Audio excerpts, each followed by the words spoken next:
So a few weeks ago, I mysteriously received 24 packs of gum in the mail anonymously, and I'm going to tell you why that was and what it did for business.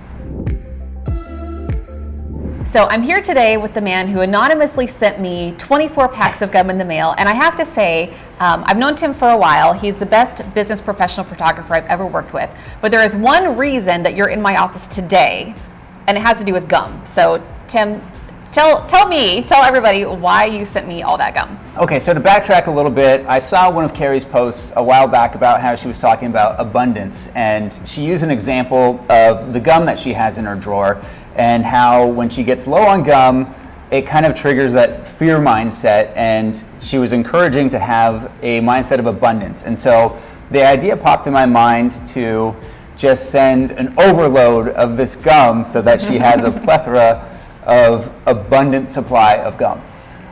So I thought it would be fun to kind of give her a little bit of a game, because I know that she likes games. The last shoot that we did, we kind of portrayed the family activities that she likes to do with her husband and her kids, playing games in the backyard. And so I think one thing that's most delightful is for people to get a challenge of a mystery. And so what I did is, with those packs of gum, I put them in a package and I wrote a fake return address, so there's no way that she could track me down. That explains it. I knew the steps that she would take in order to try to figure out who sent this. And so the other thing that I did was I said, I hope that this helps you visualize a mindset of abundance. And the visualize was the clue, since my trade is visually oriented. Now I know, like, on a scale of 1 to 10, that was probably like a level 8.5 on the difficulty scale, but 9.5. So what actually ended up happening is Eric and I were in the office, we're like Googling stuff like, do we have clients who live in that area? Who could have sent this? I had a feeling it had to do with the video that I had recently released, but that's all I really knew. So a week goes by and Tim texted me. That's right, because I gave her a deadline that she had to figure it out by this date or else I would reveal myself. Yeah. So I texted her and asked her, did you figure out who it was? Yeah, and I didn't. So now I'm clued in. But here's the interesting thing is what Tim may or may not have realized was I had been intending to do a team photo shoot for months, right? And been putting it off. And if you're like me, I'm sure any human has that pile of good intentions, those things you've been wanting to do, you've been meaning to do, people you like doing business with, people you want to do business with, but it just kind of stays on the back burner. Well, the next thing I know, Tim and I are texting, and now here he is, right? Mm-hmm. In my office, we just did a team photo shoot this morning.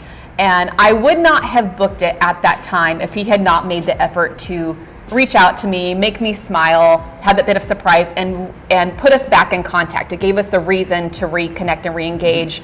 That wasn't just him asking for my business, but now here he is getting my business as a result. So that was kind of an unintended benefit for both of us, and I'm glad that you did it. Thank you for having that element of surprise.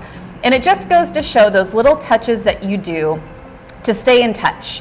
What's the stay in touch system that you have for your past clients, your semi-regular clients who could be giving you more business than they are, who want to give you more business but have just been busy?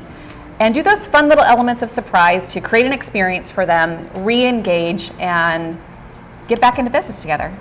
Any final thoughts on staying in touch with your clients? Or Yeah, so the kind of way that I approach it is to think about what your clients do and what they're passionate about, and they'll drop little tidbits here and there about things that they're interested in. And I kind of took something from our last shoot about her enjoying games, but people will talk about their passions or little things that pique their interest, and just doing a little bit of research in terms of finding out something that most others won't know can go a long way. And so, lo and behold, the Trident. Well, shall we celebrate, Tim? Definitely. Cheers. Thank you. Thanks for watching.